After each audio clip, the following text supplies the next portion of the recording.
Hello, boys and girls, ladies and gentlemen. Today we are comparing ratios using ratio tables.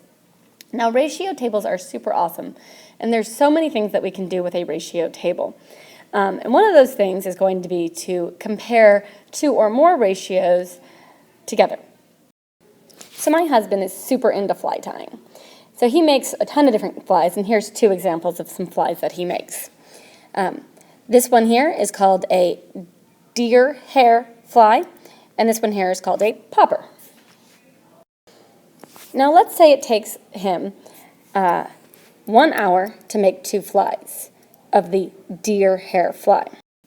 We could say that ratio was 2 flies per 1 hour. Let's say it takes him 1 hour to make the popper fly. That would be a ratio of 1 fly per 1 hour.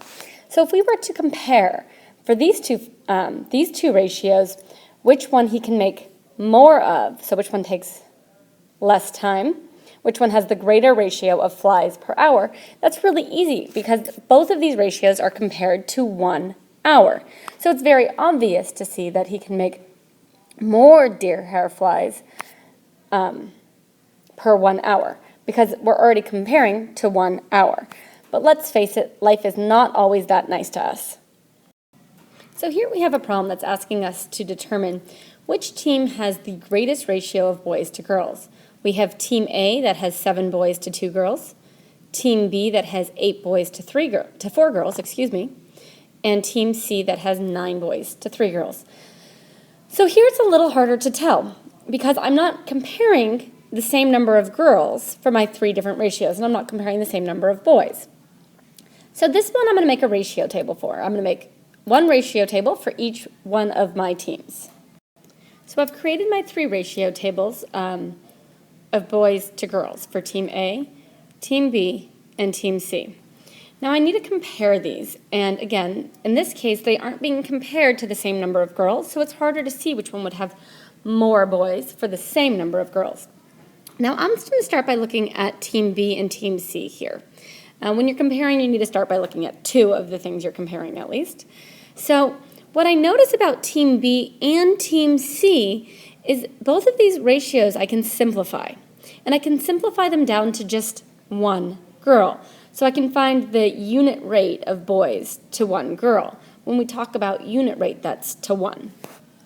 If my ratio in Team B is 8 boys to 4 girls, I can simplify that by dividing both parts of my ratio by 4 to say, well, if there's 8 boys to 4 girls, there's 2 boys to 1 girl. In Team C, I can also simplify by dividing both parts of my ratio by 3. If there's 9 boys to 3 girls, there's also 3 boys to 1 girl. So between Team B and Team C, it's quite obvious that Team C has the greater ratio of boys to girls between those 2 ratios. So now I need to find a way to compare Team A to Team B, and then again Team A to Team C. So one way I can compare Team A is to get an equivalent number of girls.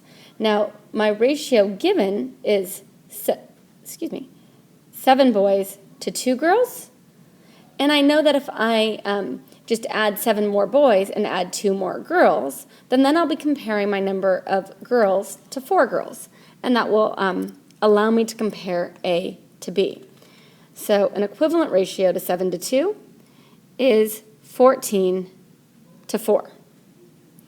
So between Team A and Team B, I can tell that Team A would have 14 boys to 4 girls, while Team B would only have 8 boys to 4 girls. So between A and B, A has the greater ratio of boys to girls.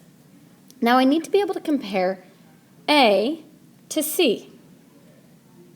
In order to compare those 2 values, I'm going to see which one has the greater number of girls. If I look here at 7 boys to 2 girls, I can get Team C's ratio to 2 girls also. Remember, you want to be comparing to the same number of girls to figure out who has the greater ratio of boys. So here, if my ratio is 3 to 1 in Team C, then I could also say my ratio is 6 to 2. Now I can compare all of my ratios. Looking at Team A to Team B, I'm looking at these rows here, and I can tell that Team A is greater than Team B. Looking at Team B and Team C, I'm looking at these 2 rows here, and I can tell that C is greater than B also. So since both A and C are greater than B, I know that B has the least ratio of boys to girls. So now I just need to look to see who has the greatest ratio of boys to girls, and I'm going to be comparing the ratios from A and C. For this one, I'm looking at this part of my table for A and this part of my table for B. I can tell that A, 7 to 2, is greater than 6 to 2, so A must have the greatest ratio of boys to girls. So the greatest ratio of boys to girls is Team A, while the least ratio of boys to girls was Team B. When you're comparing ratios, you want to be comparing to the same number.